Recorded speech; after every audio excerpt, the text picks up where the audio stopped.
chimyondek o'simliklar bilan tanishtirib o'tmoqchiman. Asalari qanaqa gullardan asal olishini. Mana shunaqa tikonlar bor.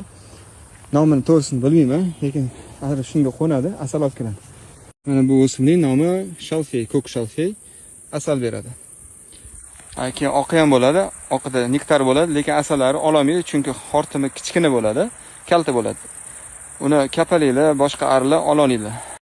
Boya aytib o'tgandek, mana oq shalfey mana shunday katta bo'ladi, baylari ham katta-katta. Buni damlab, qaynatib, tomon chayishadi shamollaganda. Mana gullarni ko'rsanglar bo'ladi. Gullari ham mana kattagina.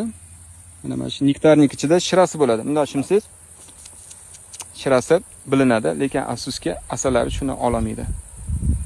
Bu esa garchak degan o'simlik, tikon, mayda tikon bo'ladi. Mana bunaqa binafsharang guli bo'ladi.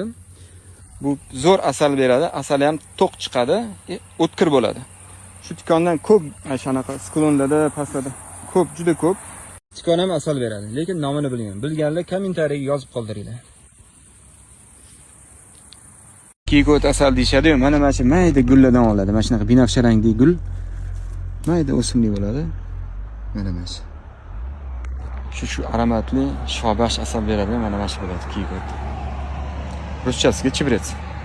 Do'stlar, mana shu mayda gullayotgan o'simlik, shuni nomi tog' rayhon. Mana ko'ringlar. Bizlardagi uyda o'sadigan rayhonga umuman o'xshamaydi. Hidi ham boshqacha bo'ladi. Bu mana shifobaxsh asal beradigan mana shu o'simlik bo'ladi. Agar yong'oqli murabbo qidirayotgan bo'lsanglar, Ekobozor Beruniga kelsanglar, Musaffo asal do'konidan olib ketasizlar. Yarim kilolik idishdagi 80 ming so'm. Juma kunlari kelsangiz 20% chegirma qilib beradi.